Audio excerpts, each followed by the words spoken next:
It's the Chatty, Patty, Paula Walla Talk Show. Hello, hello, hello.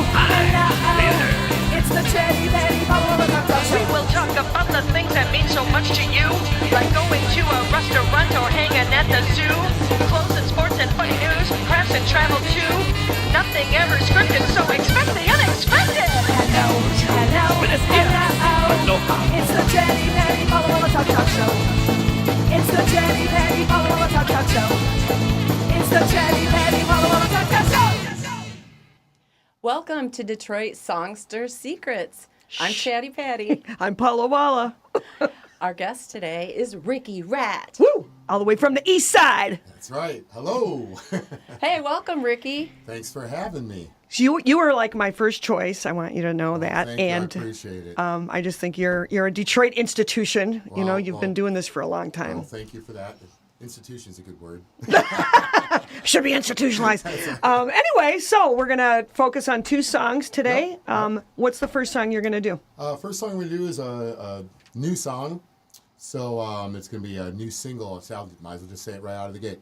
New single coming out on I-94 Recordings, a local Detroit label that I've worked with a lot. Nice. So big shout out to Jim Wren over there, who's done a lot for not just me, but a lot of local bands and also just a lot of good underground rockers in general. So this is going to be a vinyl single that's going to be coming out, hopefully by spring, because it's kind of a summer-spring song. And it's called Transistor Summer. All right, like let's it. hear it.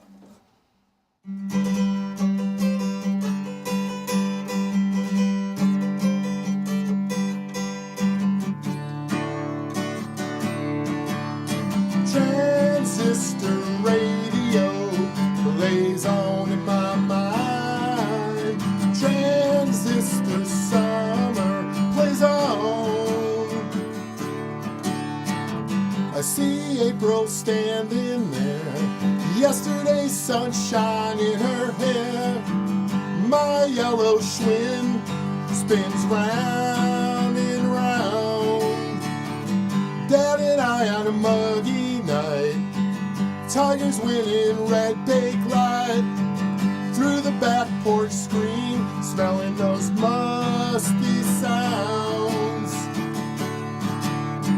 Transistor radio plays on in my mind. Transistor Summer plays on.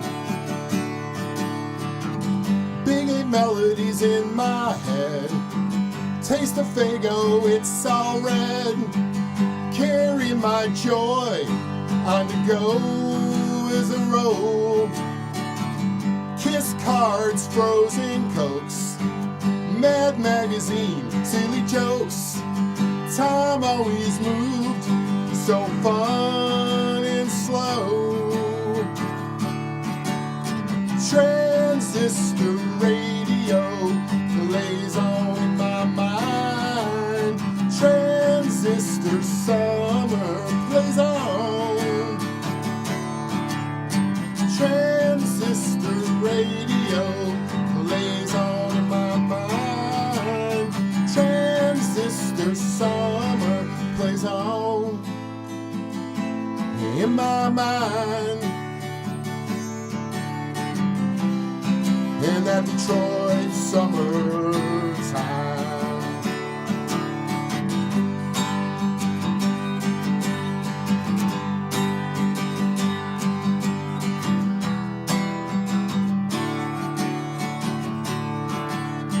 Transistor radio plays on in my mind.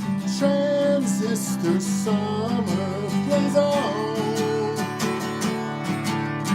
Transistor radio plays on in my mind. Transistor Summer plays on in my mind. In that Detroit summer time.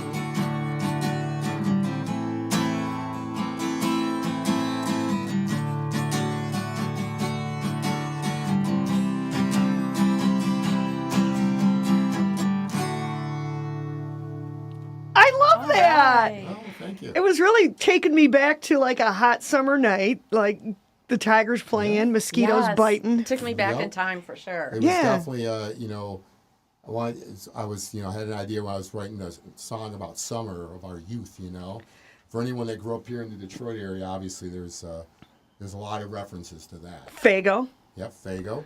The Big 8 Melodies, which is CKLW. Yeah, that was really cool. I like thank that. you. Did you like when you wrote that? Did you have it in mind? Like I want to write a throwback to Detroit song, or Well, how it did was that? like some of it was like lyrics I already had when you go down memory lane.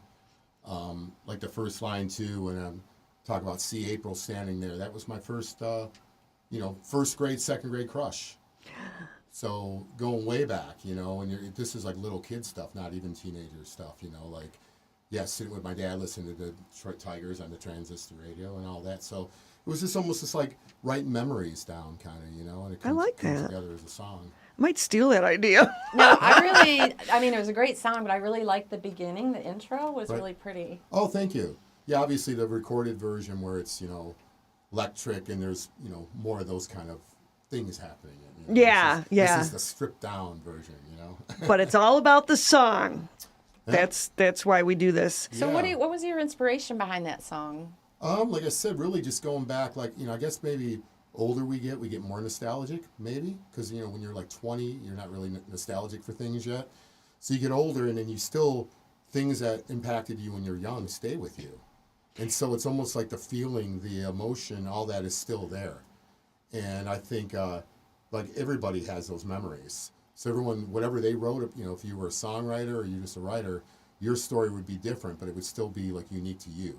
But then there's also that kind of almost universal theme to some of it, I guess, And who doesn't want to go back in time? I mean, we all look back at the old days and reminisce. And Well, thankfully, Absolutely. Fago is still around. Right?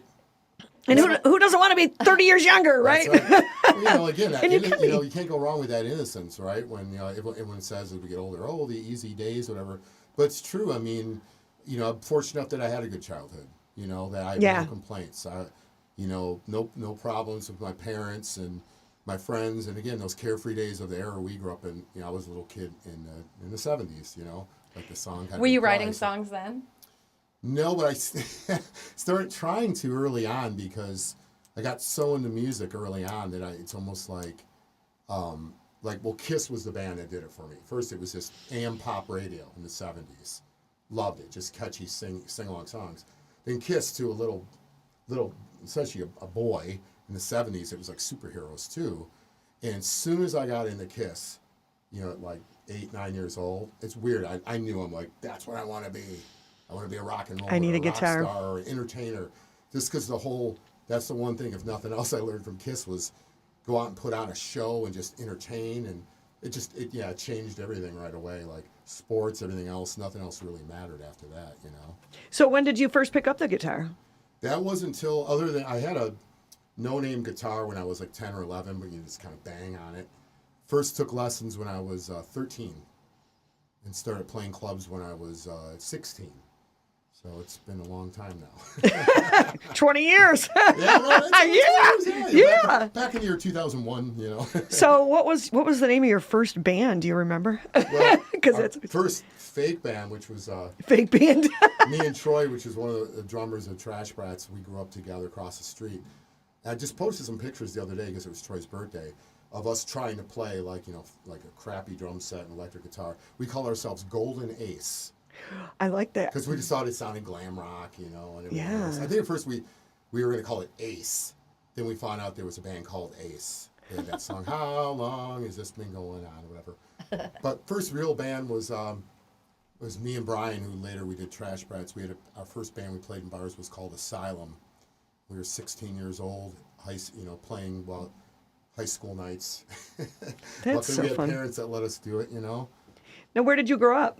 I grew up in St. Clair Shores. Okay. And so even that was weird too, because a lot of those rock clubs in those days were in kind of rough neighborhoods. And somehow our parents' first club we were getting into was the Falcon Lounge, which was on the east side, Van Dyke and Outer Drive. Sounds like trouble. I remember Yeah, that. quarter- I remember that place. Quarter beer nights, and Oh my gosh. you could go in there, and we were underage. We kind of looked maybe a few years older because of the way we looked, but Yeah, no, we were definitely underage and drinking beer and playing music, and then started hanging out with this older crowd of musicians, which, basically saved me at that point, because high school was a nightmare, total nightmare, especially if you were different anyway or kind of a weirdo. Then it was just, my school was all jocks and preps and all that 80s. Then I met these older musicians in the scene. Next thing you knew, that was just it. I just hung out with, Yeah. And, after Falcon leads to Hamtramck Pub and Paychecks and Lilies. and just onward, What are some of your favorite songwriters? Like, who do you like to listen to? Well, one of my all-time favorites, who I liked when I was younger, but he really, I guess, some people stick with you, would be Bruce Springsteen and The Clash. Both the songs of Joe Strummer and Mick Jones. And again, these are people I liked when I was younger, but then some some people just don't stick with you as much. Like Kiss got me into music, but then once I was writing songs, I didn't really want to write Calling Dr. Love or whatever. Right. It's fun or whatever. But then there's people, and again, Paul Westerberg, The Replacements, would be another huge one. Great stuff. So just all that again, like you said, when it's the song. So it's not even so much a style, like it's punk or it's new wave or it's classic rock. It's someone that's just a good songwriter that writes stuff that just is timeless. It doesn't matter what age you are. In fact, a lot of the stuff, like we said, it ages better as we get older. Like they were almost ahead of their time when they were writing this stuff when they were young, and now I'm like, get older, I'm like, wow, I can relate to this stuff more than ever. So have you always been doing original music, like since you started playing guitar, or were you ever? Like our first band, of course, when we were playing in the bars, we were, it was mostly like, you're doing other people's music because you can barely play, Right. But then that lasted only about a year or so, and then we started writing our own. It's almost easier to do your own stuff. I find for me, it's just easier. Then you don't have to Do you ever learn have others. to do, or like a bandmate wants you to sing their song, and you're like, no, I'm not doing this song. Well, we had, obviously, like me and Brian, like Trash Brats, we go way back. The band was Brat before the Trash Brats, and yeah, it was the thing, like our band was like a gang, which was great. I always loved that. And then as years went on, yeah, of course there's going to be those weird things like, hey, here's my new song. You're like, I don't know if I like that one as much. And it gets weird for a while, but then, you get past that, through the years. And it's always good to have different people in the band writing songs and coming up with ideas. And then that's why it's good sometimes when people kind of split and you're still friends. It's almost like the whole sleeping outside of the marriage thing. Because everyone's doing whatever they want, and then you can still play together. Can you give suggestions or take criticism, or is that not allowed? Yeah, absolutely. Yeah. Yeah. Why, you got some? No. No, if she was writing a song, or you were writing a song, and she said, "I don't like that chorus," would you? No. If your bandmate, I like that actually because, of course, everyone, as you know, being a musician yourself, that you always take everything with a grain of salt too.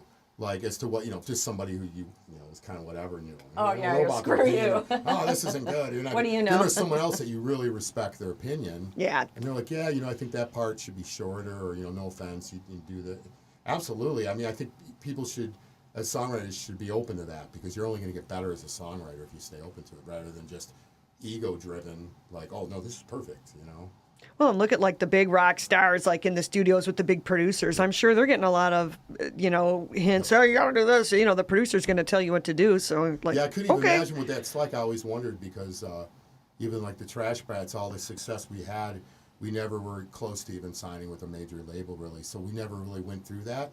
And I always wondered what it was like, how some of our stuff would have came out. Sometimes people say producers and big labels wreck stuff, but they also, you hear the stories of where they really pull shit out of you, too. Yeah. You think, this song was already good, but then the producers, like, do this like that, and then you go, whoa, Well, I always wonder when I see like a song, who wrote the song or whatever, and there'll be like 6 authors. It's like, what did everyone do?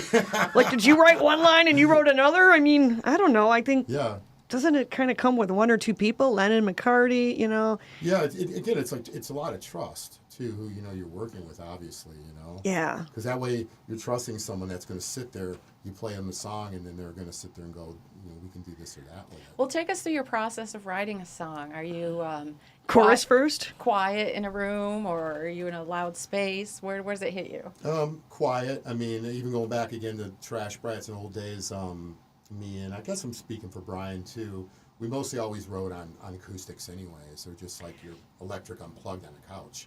I was never really like a, like a rock riff writer. I just wasn't really, it was always about like, and finding melodies. I just always liked that. I think it goes back to, again, being a kid and liking pop radio. But then with the, distorted guitars, which that's where the Ramones were huge. Because it was like, you got these rocking guitars, but then underneath it's really a pop song. Right. If you played any of that on acoustic, it'd still be a good song. Because to me, a good song is a good song. It's a good song, right? Because you can turn it and make it more country. Techno, you can make it reggae or, yeah, right. Well, that's true. So it's kind of like, it was always kind of like strummed down or simple first anyways before plugging in and like turning it up. I didn't really ever write much stuff like that at all where I'm like, I got to have my amp up loud and I'm blasting. And, certain writers, that's what they do. That's good for them, Yeah, maybe for like a riff or something, I suppose. But yeah, I've always been more like it's, almost like when a piano, I can only bang on piano a little bit, but like people on piano too, like hitting chords and you're picking out melodies within it. And that's how I've always written, because I look at it like, no matter what, you kind of write for yourself first, right? So then you write something you think you'd want to hear. Do you ever have a problem with the lyrics?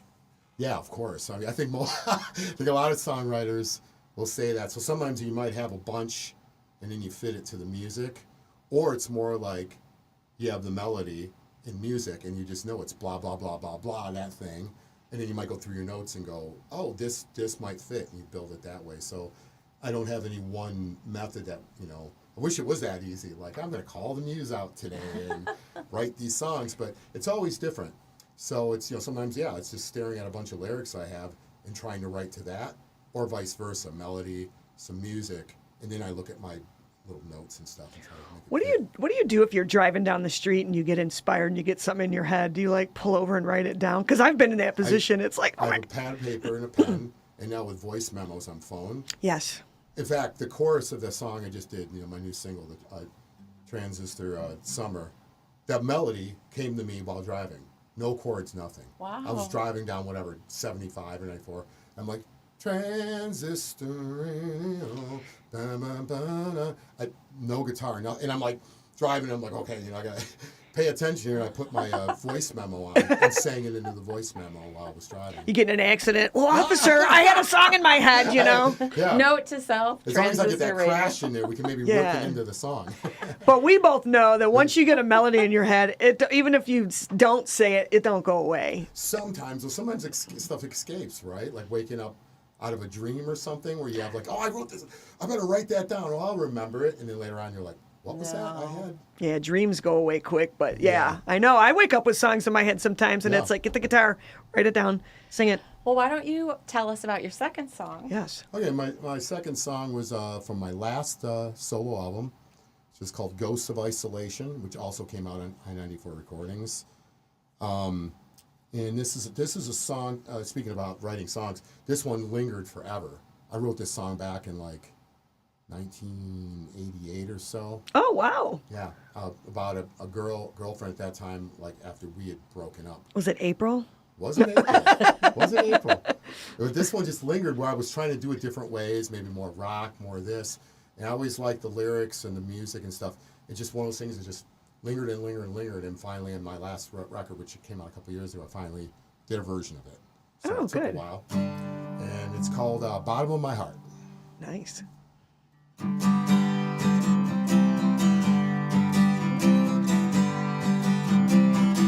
From the bottom of my heart to the bottom of my glass, I didn't think that I was looking at myself in the past.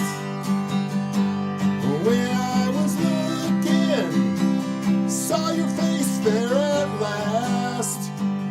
From the bottom of my heart to the bottom of my glass. When walking down the streets again, back in 1988, down snow-covered 12 Mile. A winter night so late, I passed by your window. Your light told me you were home. My choice to stay fell apart. I guess I wanted to be alone. from the bottom of my heart to the bottom of my glass. I didn't think that I was looking at myself in the past. But when I was looking, saw your face there at last. From the bottom of my heart to the bottom of my glass. I went looking for your face again, like I always did before. Couldn't see no reflection in myself anymore. I tried to love you right, babe, even though it didn't last. Wish I could find you now instead of in my past. From the bottom of my heart to the bottom of my glass. I didn't think that I was looking at myself in the past. When I was looking, saw your face there at last. From the bottom of my heart to the bottom of my glass. From the bottom of my heart to the bottom of my glass. From the bottom of my heart to the bottom of my glass. Oh, that is very like That was so inspired. catchy I and know. pretty. I like Thank it. you. I love it. So that lingered since 1988. Yeah, because I couldn't quite, like, I liked it, but it was just trying to find, in this case, was finding the style. I think at first I was trying to, like, rock it. You know? Yeah, and sometimes you don't always have to. You know, you try different stuff, right? And then finally I realized, oh, it's kind of like a country song in a way, you know? Well, So I just brought it imagine way being back. on the beach in Florida. That's what I was Oh, thinking. well, that's good. Yeah. See, I'm thinking of like you got your heart broken that one kind of. Yeah, absolutely. You That's know, why there's and- those sad chords in there. Yeah. Remember, you have minor chords. Minor chords are That's sad. right. Minor chords are sad. So anyone out there doesn't really know the technical part of music. Yes, minor chords are sad. Yep. You can make any. Play us an E major and versus an E minor. Happy chord. Ooh. See that? Yep. That's why blues is minor. That's minor. 'Cause- And a lot of pop music is major, even to this day. Even if you're, I don't know. Yeah, and punk rock, even though it's not always happy, but it's definitely not usually sad and minor. No, that's the good thing about punk rock. I think a lot of us were attracted to because there is a lot of almost like pop or catchiness to a lot of it. Absolutely. But it's there's a lot of heavy stuff in a lot of the songs, but it's also like it's kind of like the best of both worlds. Like And I guess anger doesn't always have to be sad. no, I kept Right? thinking how many words rhyme with glass. Well, one was coming to mind. I thought you were going I to was get a waiting piece for of her. something. I know. I was just looking at her Right. glass. Exactly. You're right, though. That's one of those ones where there's only be so many you can do. No, a lot of words rhyme with glass, I thought. See, and even like that song, if you were like rocking out with your band and you did that, it could almost be like, what's that Social Distortion song they Yeah, did? like I know, blah. almost like maybe I don't know, maybe Story of Your Life or Yeah, you could go into Ball open. and Chain. You But know? yeah, that's the one. Like you'll go into open chords and mellow it out because not everything at a show has to be boom, boom, boom. Right. It's good to bring it down once Plus, in a it's while. good. Like actually, when you're rocking, open chords distorted is a beautiful thing. I know. That's 'Cause why you- one of my favorite, probably my favorite guitar player is Mick Ronson, and all that stuff he did with David Bowie. It's like that. Like It's the all Ziggy open chords. Stardust, and just the way it sounds. You know, it's like never be afraid of the open chords. I would tell all my rocker friends. You know, right? 'Cause Give this- them that just feel like they gotta, like bar chord everything. It's like, man, there's something about. Well, the sustain, it's a natural It's a sustain. natural sustain. So if you got this great sounding guitar and amp, it's just like. Especially the G chord, because you can go to the next chord and half the G's still ringing because of all the open strings. Totally. For all you people that don't play guitar, if you wanted to know, yeah. Start getting technical, but yeah. But it is a whole different vibe, and I really like that song. Well, thank you. I appreciate that. And it was nice to hear it like in this kind of raw setting, Yeah. because you really pay attention to the words then. Right, for sure. And like I said, that's ended up how I recorded it was kind of similar like that tempo. And it was just weird after trying to rock it and do other things. I realized it sounds almost kind of like a country-ish kind of Yeah. song, and it took it that direction, and it was like, all right, this is it finally. So after I mean, all those country's years- not my favorite genre, but I did see it as a sing-along. Yeah. Well, that's when this is great. That's always a compliment in a song, I think, because I'm always a sucker for hooks. Yes. That's my thing. I'm almost maybe a slave to the hooks sometimes too much when I write, where I really appreciate catchy true enough. artists that kind of follow whatever they're writing, even if it might be like a storyline song with no choruses or whatever. I wish I could write that way. I'm almost right away thinking of like, because I just grew up like that, where you're singing choruses and stuff. Right, like Johnny Cash. I mean, just a great story. And even Dolly Parton, Right. With storytelling. Right. Because as a songwriter, you are telling a story and you want people to listen to it. And sometimes when people pay too much attention to the hook or like, Yeah. I love that guitar riff, Right. listen to the words, man. Listen to the words. So right. that was a perfect example. That was really nice. I Well, like thanks. that. Yeah. Ricky, tell us about some gigs you have coming up. Let's see. Mostly been playing around town with the band's called East Side Still Alive. And it's Brian from Trash Brats again, see old time friends, all these guys. Joe Leone on the drums, or just the three of us. And we started doing like playing like a cover band just on a lark. And it's turned into a really fun, like we get tons of gigs. We still do originals. We do a lot of cool old Detroit stuff too from old Detroit bands we love. So it's a best of all worlds where, when all these years, without ever playing in a cover band. And I know a lot of musicians are like, oh, I hate cover bands, but we just feel like it's not really like that either. It's not like a boring wedding band kind of a thing. No, you guys rock. I've seen you a bunch of times. Thank you. And it's cool because it keeps us playing because the scenes have totally changed. Mm-hmm. So if you're not out touring, you're not, when you're at home here and you're doing your original band, it's hard to play like in the scene and get people to come out and to play a lot. But being in kind of the circuit we're at with this band, we get to play a lot. And it's super fun. It's just a good time. Well, I like when you guys do the live karaoke and And have the li- list because I've gotten up and sang with you guys once and it was really Yes. fun. We'll be doing that again at Bolero in March. Yeah, the live Oh. band karaoke, which people I'll have a watch for good that. time with that too because it's, it's one thing to get up and do karaoke, but to do it with a loud band and then you can, I like it, people can see what it's really like when they're kind of up there like, I don't know if I can really hear, like I know. what's going on. It's blasting and it's crazy and it's like, yeah, that's what it sounds like up here. And you got to actually look at the person in the band. Like even when I got up with you guys, we're like, okay, here comes the lead. Okay, when's the lead done? And Well, that's where we have fun with it because people have such a good time, and it's funny. It keeps us on our toes. It's definitely not like a snoozer gig. Like, oh, people come up because you never know. Someone's gonna come up, they're gonna start singing in the wrong spot or whatever. Like, okay, well, this is they're where, out of key, which is always the best. But it's just people having a good time with it, and that's what the it's all big thing. about. Yeah. That's fun. Well, good. I think we're about done. Yeah, it goes by so fast, this show, and people always say. Yeah, well, thank you so much for being here. We really appreciate it. And We love your songs. Where can we find your music? Mostly, I'm not professional enough to have a pro website, which I should. Facebook page But is you can fine. find me on Facebook, and Instagram, all that kind of stuff, and you can buy, my music direct from me or some of my releases that are on I-94 Recordings, which, again, that's where my new song, Transistor Summer, is going to be coming out on that single. Will it be on Awesome. vinyl or Yeah, vinyl. vinyl's coming back? Yeah, he does. What Jim does over there is he puts out these singles. And it's called the Detroit B-Side series. So every band he puts out a single. You do a new original on the A side, and in the B side you have to do some sort of Detroit or Michigan artist. And that's great because he doesn't just put out Detroit bands; he gets bands from all over. And it's great to see nice. what people will pick out to be like, well, this is what I want to cover for my Detroit B side.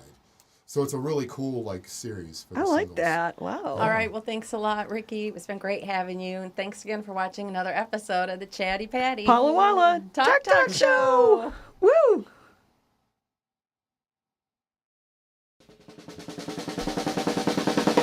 Hello, hello, hello.